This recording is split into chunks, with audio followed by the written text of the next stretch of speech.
I got the Apple Watch Series 4.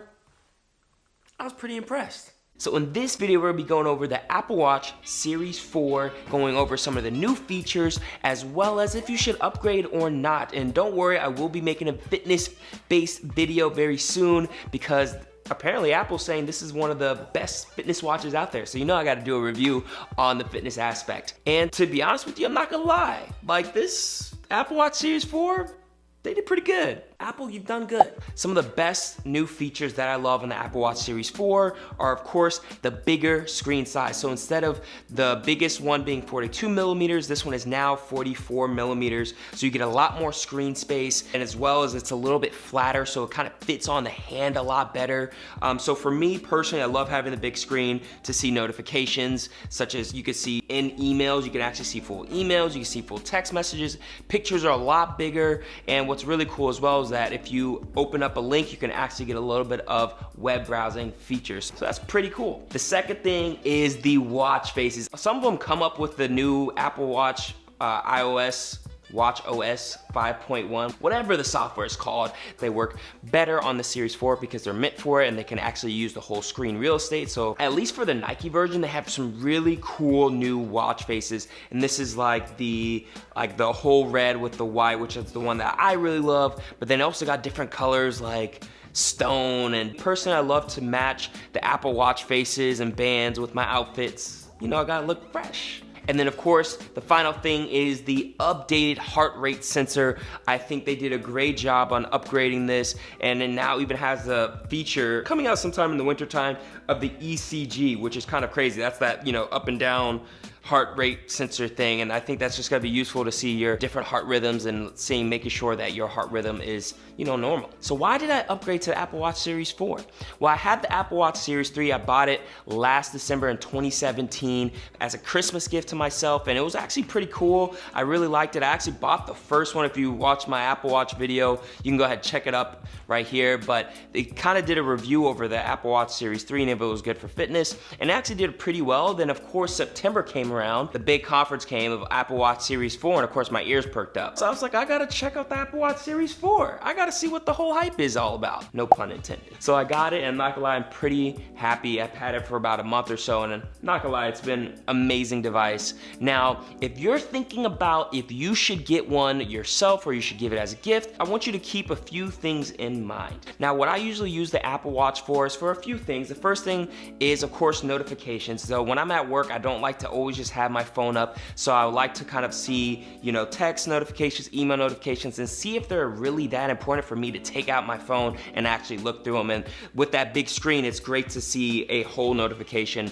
without having to be like, check your phone to see more. So that was a really convenient thing. The second thing I like doing is controlling my music. When I'm commuting to work or when I'm in the subway and everything's kind of tight, I don't want to always just bring out my phone and try to, you know, change the song. I can actually just do it on my watch. Usually my hands are full too, so it's just easier to just take my finger, say next song, or if I'm listening to a podcast, I can rewind 15 or 30 seconds if I miss something important, so I'll make sure that I can listen to the podcast fully.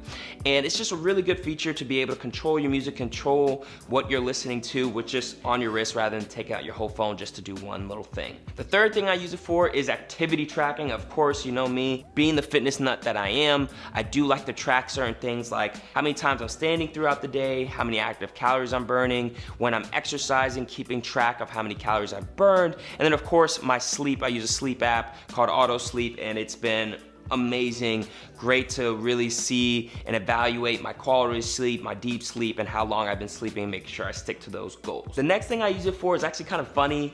It's just something because I guess I'm a little bit lazy sometimes, but I actually do Hey Siri a lot, where I'll be like, what are the sports scores of the Bulls game or the Saints game? Or I'll say like, what's 3 times 9 if I forget it. So using the Hey Siri feature is actually pretty cool. And then of course, I use it like a normal watch. I use it to tell time. I use it as a timer, a stopwatch if I'm doing abs, or if I'm cooking dinner or meal prepping. I like to make sure that if I put something in the stove that I can set a timer and it'll ring on my actual wrist. And then, you know, if somebody calls me, like my mom, if I am meal prepping, what's really cool is I can talk to her while I'm making my food.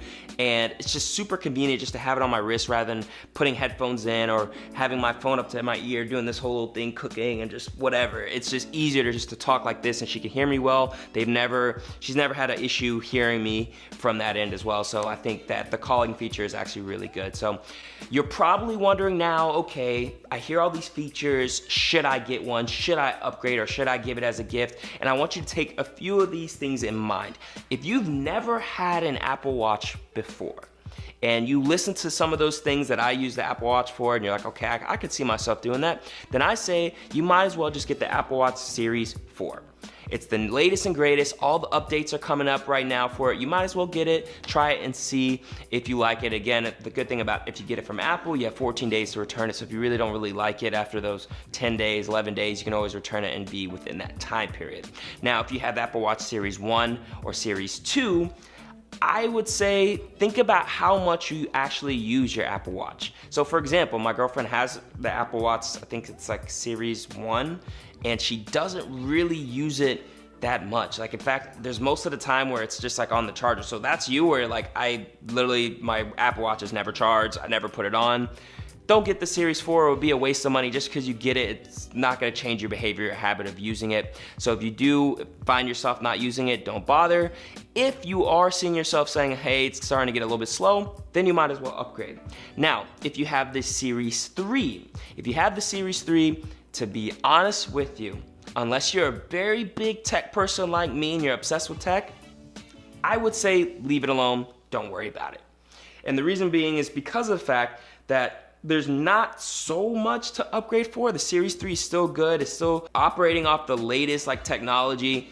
I would just keep the Series 3, save your money, and maybe wait to Series 5 where they probably will do something super major to it. And if there's one piece of advice that I can give you before deciding if you should get one, do not get the LTE version. The reason why I say that is because I have the LTE version and I got it because I was being impatient. But to me, it is not worth it at all to get the LTE version. There was maybe once or twice the time where I was able to bring my Apple Watch and I didn't bring my phone. And that was because I was purposely trying to use my Apple Watch without my phone. So other than that, I always have my phone on me. And you can still get calls if you're connected to your Wi-Fi. So if you're in your house and you're away from your phone, but you're connected to the Wi-Fi, you can still accept calls. So it's just $150 just wasting away. So please do not get the LTE version. I promise you're not gonna need it, you're not gonna use it. I don't need it or use it. So with all that in mind, are you deciding to get the Apple Watch Series 4? Let me know in the comments box below, and let me know if there's any other type of reviews or questions that you may have as well. I'd be happy to answer them. I hope this video was super helpful for you. If it was, go ahead and drop it a like, and I'll catch y'all later. You already know, embrace the hype. Woo!